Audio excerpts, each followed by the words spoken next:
All right, another elite prospect has announced his Final Four schools, but his commitment won't be until August 2nd. The other commitment that is done during that date or around that time is Davern Deuce Geralds, obviously of Collins Hill. They play each other again this year. Two of the top, obviously, players in the country, all the way out in that area. Now, when it comes to Davis, this is his top four. Alabama, Auburn, Michigan, and obviously Ole Miss. All really good programs. 3 of the 4 are SEC, and then obviously you got Michigan at the 4. Now, to me, as I've been saying, I can be wrong.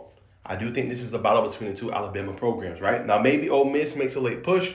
Obviously, maybe, Michigan does as well. But to me, it feels like it's between Alabama and Auburn. And then, obviously, if you Anthony Davis, right? Auburn has been struggling in terms of the linebacker position. Now, I'm not talking about the team. I'm talking about in terms of just recruiting. Obviously, lost Shadarius Tootle, who's now at Georgia. Obviously, Auburn has lost some top guys. So, landing, obviously, Anthony Davis would only fortify this class for Auburn. That's kind of been struggling just a little bit, right?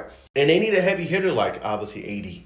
AD's that guy, right? He's been that guy at Grayson for a long time. He's been starting. They won a state championship last year, him and Tyler. You know what I'm saying? They complement each other well. They make each other better. You know what I'm saying? And he's a solid linebacker, right? He flows to the ball. He's really good in coverage. You know what I'm saying? He can blitz down in that box. He can pressure you as well. He's a great all-around backer, man. So he would really, I think, instantly help an Auburn team. Now, I was going to say, y'all, that Alabama is a little bit more crowded, but they only have one linebacker recruit in this class, believe it or not, right? And that's Zay Hall. Everything else has been in other positions, cornerback, safety, Jeray Edwards, obviously. You look at Xavier Griffin, Jordan Edmonds, some top-end guys. So, Alabama, you know what they're going to do, right? Even in this year with Jahad Campbell under, new coach Kalen DeBoer, look how high he went. He went top 30, to the Philadelphia Eagles, right? So Alabama has a known pedigree of producing linebackers, of developing linebackers, whether Nick Saban's at the helm or not. You know what I'm saying? So it's really up to him.